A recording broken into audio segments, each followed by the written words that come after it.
So, why van life? Why van life, you ask? Well, I made a list for myself so I can stay on track and not lose my place because there's a lot of reasons why I want to do van life. And it all starts back in 2020, just like everything else, right? We all have had a rough time in 2020, and I even made a whole video about my experience in 2020. So, coming out of 2020 and being on that road, I still get flashbacks of the freedom that I felt while being on the road. And I like to say it's the call of the road calling me. And it really does feel that way. And anytime I get frustrated with my life, which is quite frankly all the time of late, I feel that call of the road more and more. But so, that's not super relatable, right? Not many people feel the call of the road.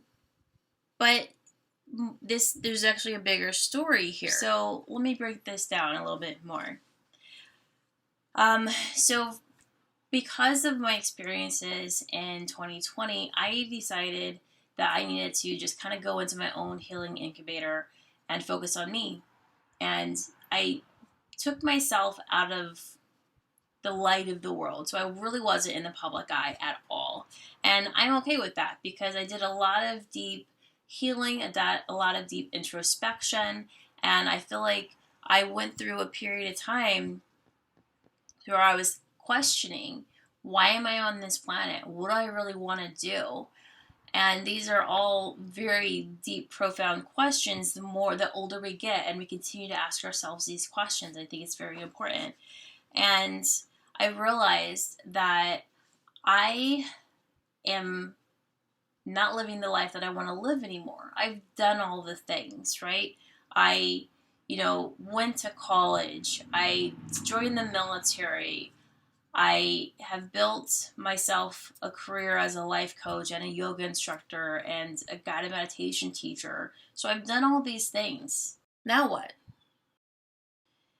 And so I started, again, I feel like I'm just going to be all over the place right now.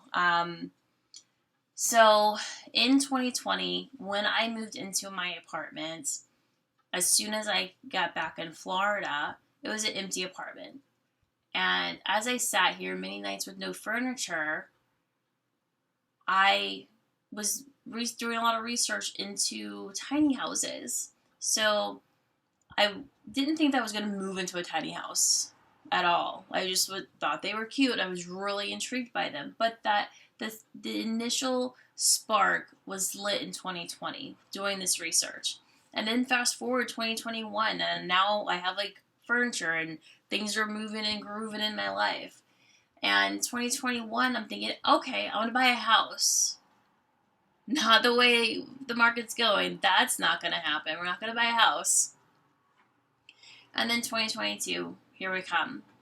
And for some reason, I stumbled across van life because yet again, I was looking at tiny houses because I was like, there's no way I'm going to be able to buy something the way the market is. It's just not going to happen. But I'm sick and tired of renting and I want to own. I'm not getting any younger. And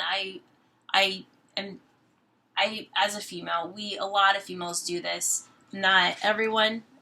There goes my camera. Not all females do this, but a good number of us will kind of put our life on hold thinking, we're going to meet the one. We're going to have the fairy tale life and have the 2.5 kids and the whole shebang. Well, I'm 40. It hasn't happened, and I'm okay with that. So please don't feel sorry for me because there's nothing to feel sorry for. I do love my life. Even though you're going to hear all sorts of different variations of my life right now.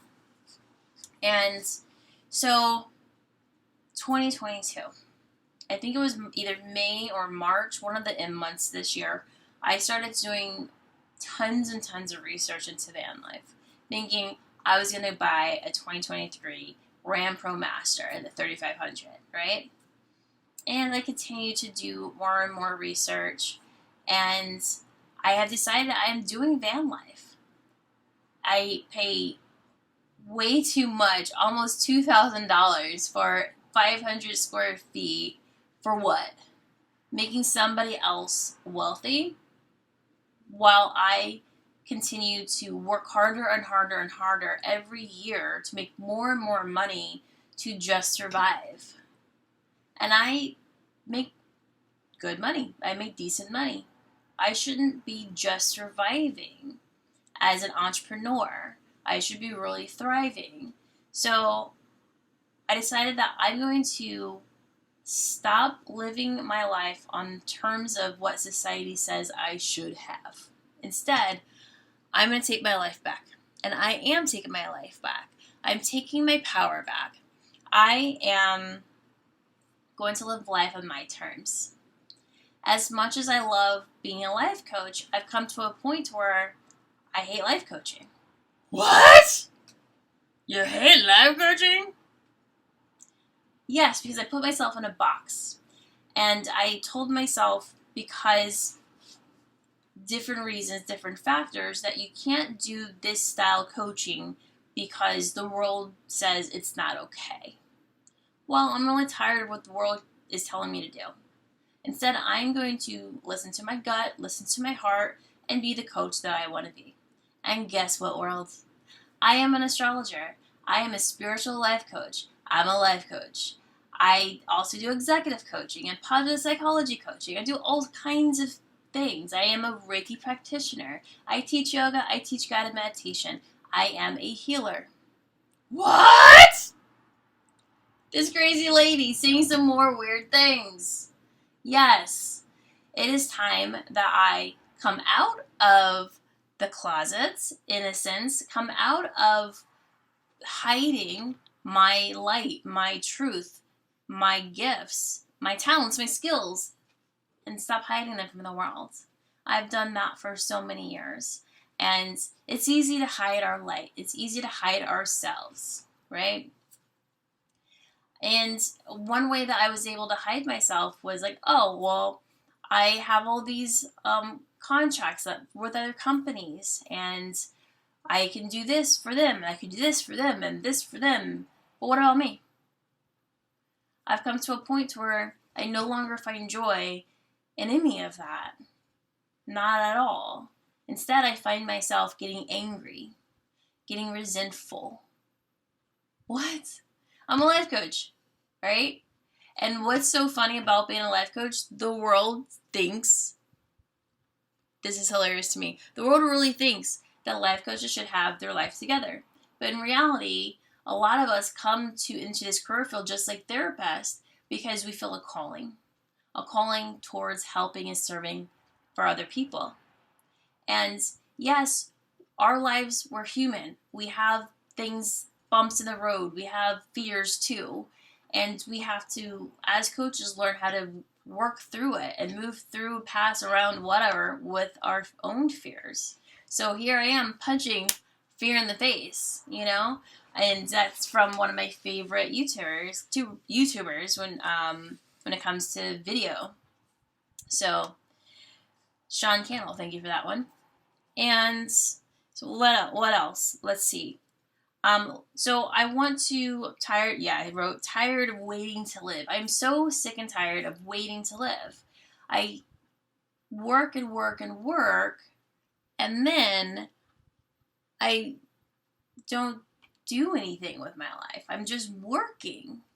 I'm working to survive. I'm working to pay bills, and I'm tired of it. So I want to do van life so I can live life and follow my passions and be all of me, even if all of me is weird. So I'm just gonna raise my freak flag and let it fly. Just be me. And one of my clients said this the other day to me. She was like, Natasha, when I first met you, I thought you were just super straight-laced and this, that, and the other sort of kind of put together. And as much as I am very much put together, I am also goofy, if you haven't already seen that and realized it by now. And I'm human, just like everybody else. I think it's very important that each of us be ourselves. I think it's important that we are also ourselves on video because that translates into bonding and relating to other people. Because at the end of the day, no one's perfect. And if you come to, any life coaching channel expecting to meet someone that's perfect, well, that's not going to happen. Sorry. Sorry, not sorry. So another thing that I wrote down on my list that I wanted to go over is the cost of living. The cost of living, I know I kind of touched on this a little bit. It's not going down. I remember living out in Colorado. This was many moons ago, and my rent was like $500 a month. Nothing, right?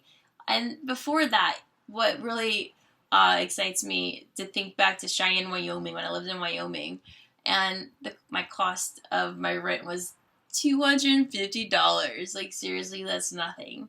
And then you get older and move forward in time, and the rent gradually increases to where now it went from like $250 to $500 to $700 and some odd dollars to $1,000 to $16 to like $2K. I'm like, okay, yeah, Florida is most certainly becoming, and I have lived in a lot of states, but Florida is most certainly becoming the new California in terms of cost of living, in terms of rents and buying homes. Is just getting a little bit too ridiculous.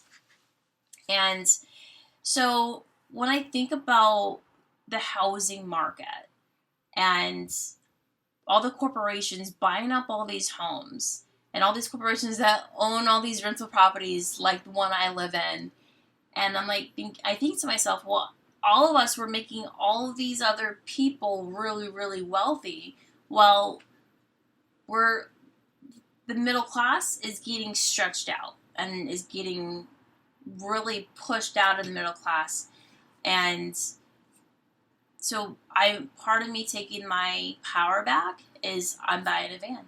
Actually, I'm not buying a van. I actually bought something, and I'm really excited about it. So you guys are going to be able to see what I bought next weekend. I'm going to take you on this journey with me. So you get to see the whole thing, from going to see the vehicle for the very first time to the whole build out. And I have my brother helping me, my brother John out in Kentucky. Mwah! Thank you, John, for helping me. He is an electrician. Super excited. Obviously, when I talk about van life, I feel very excited.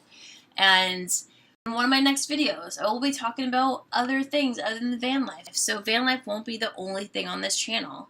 And you're going to have to stay tuned to find out what is coming next. It's going to be fun. And I'm really excited. So I love all of you, and I'll see you all next time. And if you like this video, please give it a thumbs up, hit the bell, hit the subscribe, whatever you want to hit to stay tuned for more videos. Catch you later. Ciao for now.